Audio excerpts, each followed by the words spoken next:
that there is an example that has been done for you. On this occasion only, the conversation relating to this will be played first. Excuse me? Yes?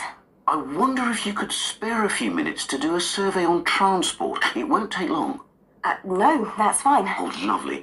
The survey is on behalf of the local council. They'd like to know about what transport you use and any suggestions for improvement. Can I start by asking you how you travelled to town today? Sure, I came on the bus. The woman travelled to town by bus, so bus has been written in the space. Now we shall begin. You should answer the questions as you listen, because you will not hear the recording a second time. Listen carefully and answer questions 1 to 5. Excuse me? Yes? I wonder if you could spare a few minutes to do a survey on transport. It won't take long. No, that's fine. Oh, lovely. The survey is on behalf of the local council. They'd like to know about what transport you use and any suggestions for improvement. Can I start by asking you how you travelled to town today? Sure, I came on the bus. Great. Now, can I get a few details about yourself? Okay. What's your name? It's Louisa Yes. Hardy. Can you spell that, please? Yes, it's Hardie. Great, thanks. And can I have your address? It's 19 Whitestone Road. Oh, right, I know that area. It's Bradfield, isn't it? That's right. Is the postcode GT7? It's actually GT8 2LC. Great. And could I ask what your job is? Are you a student? I've actually just finished my training. I'm a hairdresser. Oh, right. And one more question in this section. What is the reason for you coming into town today? Actually, it's not for shopping today, which would be my normal reason, but to see the dentist. Right. Thanks. Before you hear the rest of the interview, you have some time to look at questions 6 to 10.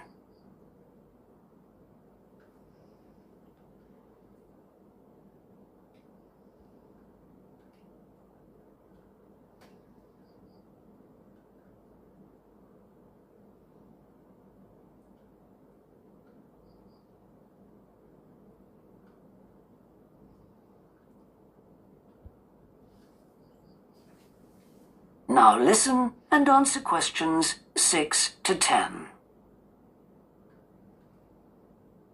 Now, in this last section, I'd like you to give us some ideas about the facilities and arrangements in the city for getting to and from work. Any suggestions you have for improvements? Well, something I've thought about for some time is that when I do walk and I'm doing a later shift, I think the lighting should be better. Yes, good point. And of course, I think it's a real shame they've been cutting down on the number of footpaths. They should have more of those. Then people would walk more. Yes, right. And I don't think there are enough trains. That's why I don't use them. You have to wait so long. Thanks. And finally, I'd like to ask your opinion on cycling. As you may know, there's a drive in the city to get more people to cycle to work. Right. But we realise that there are things which the council, but also employers, might do to help encourage workers to cycle to work. Yeah.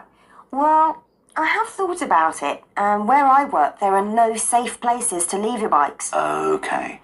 And also, I'd have to cycle uphill, and on a hot day, I'd arrive at work pretty sweaty, so I think I'd need a shower somewhere at work. Right. And I suppose the last thing is that I wouldn't be all that confident about cycling on such busy roads. I think I'd like to see you offering training for that. You know, I'd feel a lot better about starting if that was the case. Well, that's very helpful. Thank you very much for your time. No problem. Bye. That is the end of section 1. You now have half a minute to check your answers.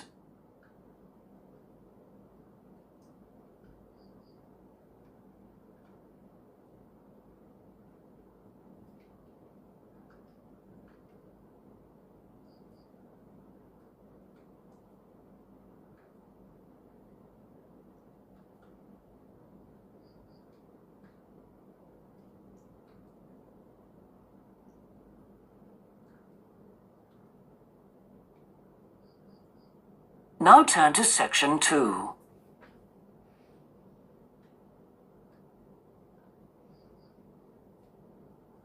Section 2. You will hear a representative of a city council giving information about 2 new facilities which are opening soon in the city. First, you have some time to look at questions 11 to 14.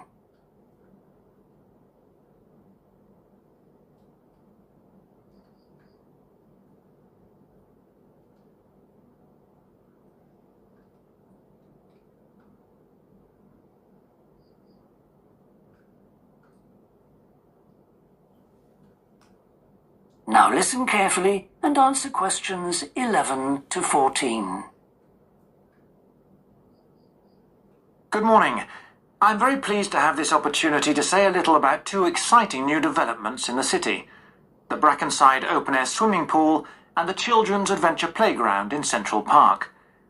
As many of you may know, the idea for these initiatives came from you, the public, in the extensive consultation exercise which the City Council conducted last year.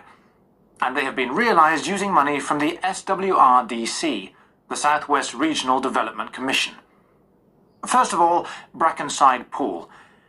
As many of the older members of the audience will remember, there used to be a wonderful open-air pool on the seafront 30 years ago, but it had to close when it was judged to be unsafe.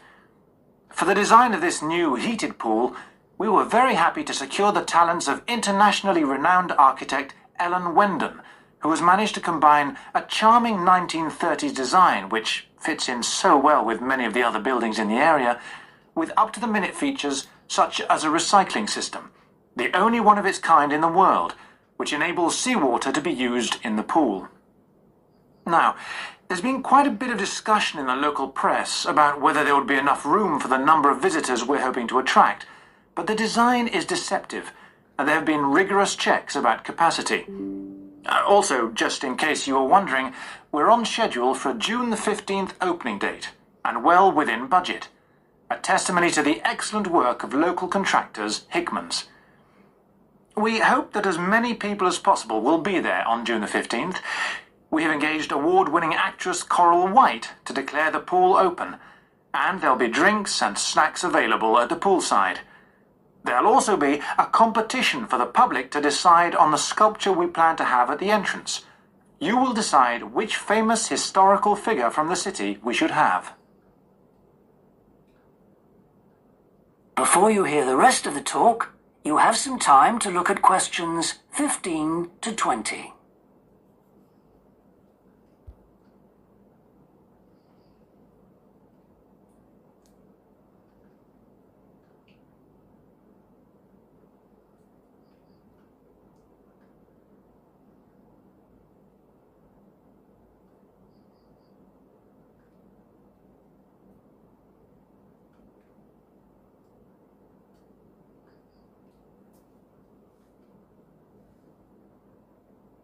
Now listen and answer questions 15 to 20.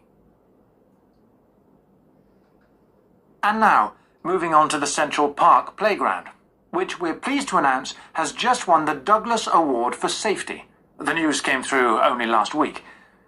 The unique design is based on the concept of the global village, with the playground being divided into 6 areas showing different parts of the world, each with a representative feature.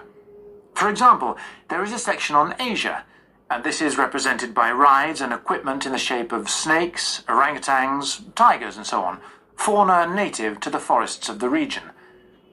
Moving south to the Antarctic, we couldn't run to an ice rink, I'm afraid, but opted instead for climbing blocks in the shape of mountains. I thought they could have had slides for the glaciers, but the designers did want to avoid being too literal. Then on to South America. And here the theme is El Dorado, games replicating the search for mines full of precious stones. And then, moving up to North America, here there was considerable debate. I know the contribution of cinema and jazz was considered, but the designers finally opted for rockets and the International Space Station.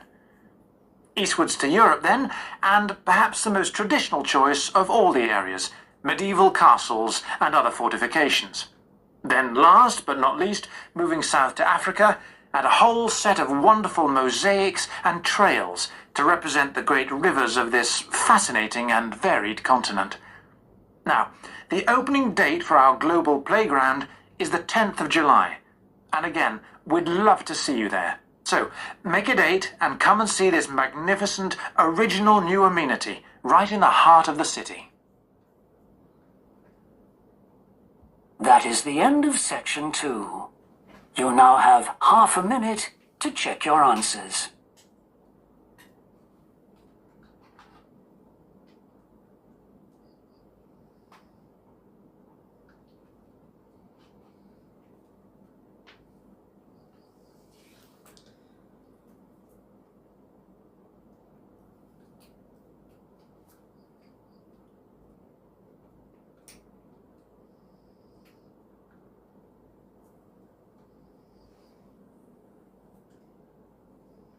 Now turn to section 3.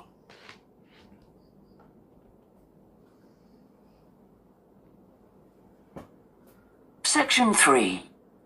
You will hear two anthropology students called Victor and Olivia discussing their joint presentation about a Norwegian explorer called Thor Heyerdahl. First, you have some time to look at questions 21 to 24.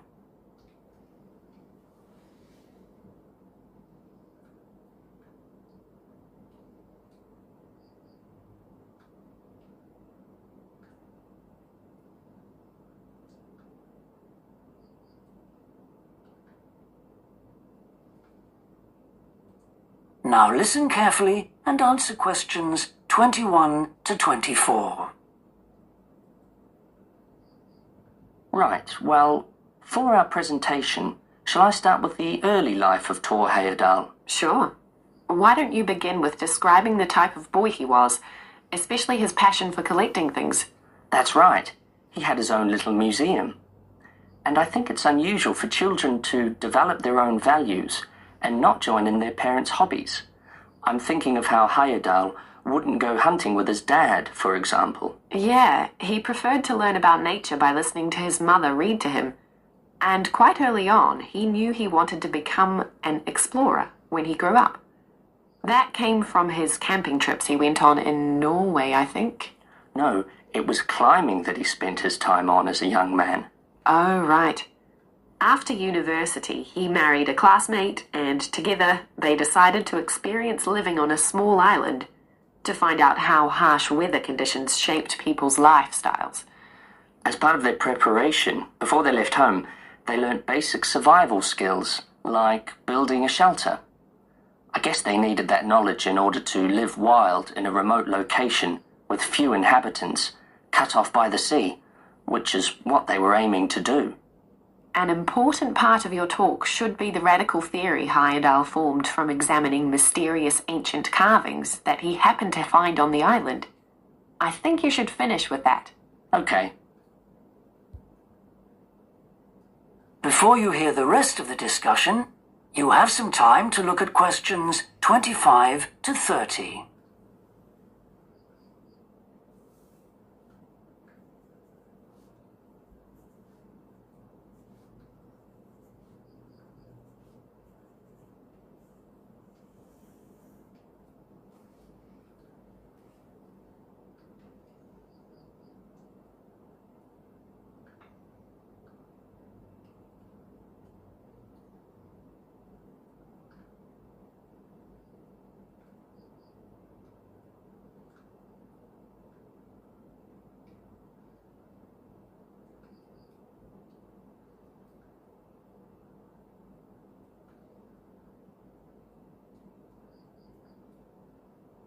Now listen and answer questions 25 to 30.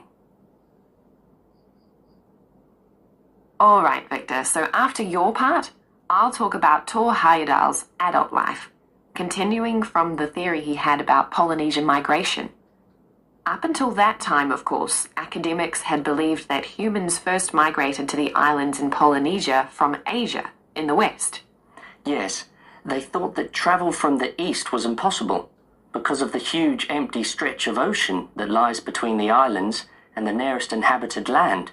Yes, but Heyerdahl spent ages studying the cloud movements, ocean currents, and wind patterns to find if it was actually possible. And another argument was that there was no tradition of large shipbuilding in the communities lying to the east of Polynesia. But Heyerdahl knew they made lots of coastal voyages in locally built canoes. Yes, or sailing on rafts, as was shown by the long voyage that Heyerdahl did next. It was an incredibly risky journey to undertake. Sometimes I wonder if he did that trip for private reasons, you know? To show others that he could have spectacular adventures. What do you think, Olivia? Well, I think it was more a matter of simply trying out his idea, to see if migration from the east was possible. Yes, that's probably it. And the poor guy suffered a bit at that time because the war forced him to stop his work for some years. Yes. When he got started again and planned his epic voyage, do you think it was important to him that he achieve it before anyone else did? I haven't read anywhere that that was his motivation. The most important factor seems to have been that he used only ancient techniques and local materials to build his raft. Yes. I wonder how fast it went. Well, it took them 97 days from South America to the Pacific Islands. And after that, Heyerdahl went to Easter Island, didn't he? We should mention the purpose of that trip. I think he sailed there in a boat made out of reeds. No, that was later on in Egypt, Olivia. Oh, yes, that's right.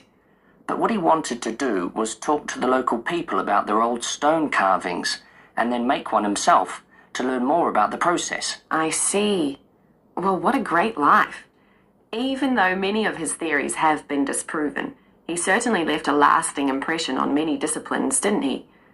To my mind, he was the first person to establish what modern academics call practical archaeology. I mean that they try to recreate something from the past today, like he did with his raft trip. It's unfortunate that his ideas about where Polynesians originated from have been completely discredited. Yes.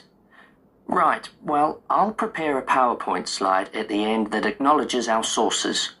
I mainly used The Life and Work of Tor Heyerdahl by William Oliver. I thought the research methods he used were very sound, although I must say I found the overall tone somewhat old-fashioned. I think they need to do a new, revised edition. Yeah, I agree. What about the subject matter? I found it really challenging. Well, it's a complex issue. I thought the book had lots of good points. What did you think of the illustration? That is the end of section 3. You now have half a minute to check your answers.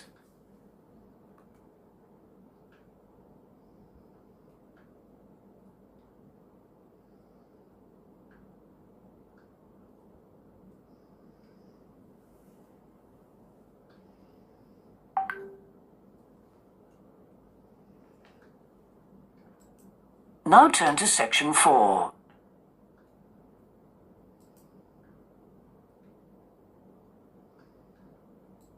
Section 4. You will hear a business student predicting how management might change in the next few years. First, you have some time to look at questions 31 to 40.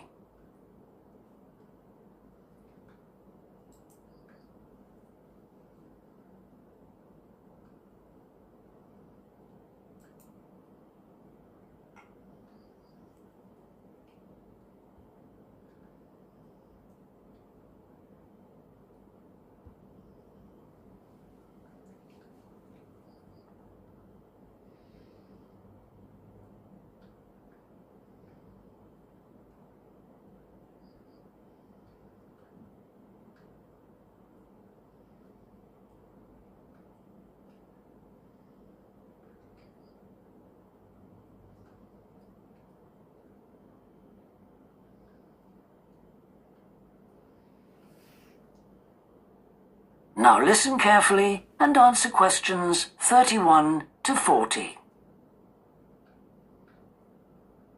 Well, I've been talking to managers in a number of businesses and reading surveys about the future of management.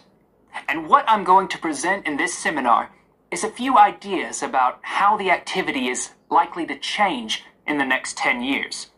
It isn't a scientific statistical analysis, just some ideas for us to discuss.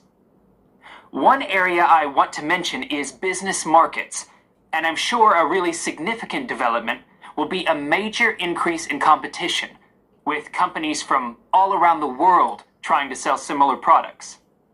Consumers will have much more choice. For instance, food products sold in Australia might be manufactured in the USA, China, Finland, and dozens of other countries. At the same time, mergers and takeovers mean that governments are actually losing power to major global corporations. We can probably all think of companies that exert a great deal of influence, which may be good for consumers.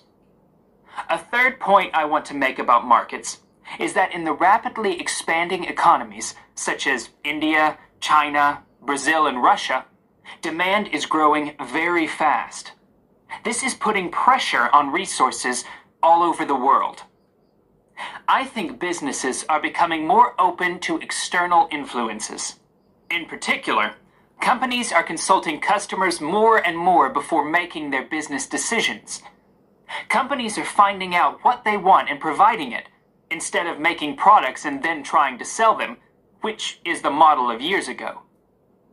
Another influence is that concerns about the environment will force manufacturers to extend product life cycles to reduce the amount of pollution and waste.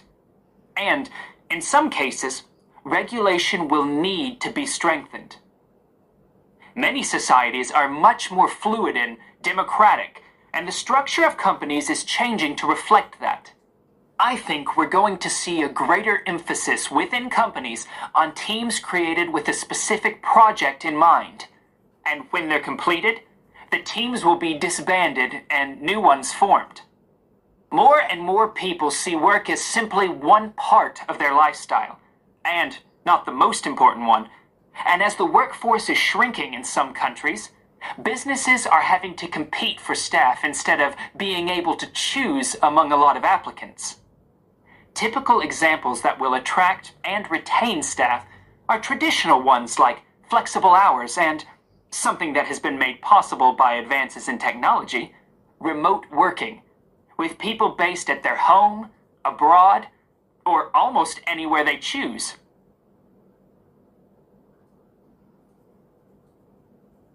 Management styles will almost certainly continue to change.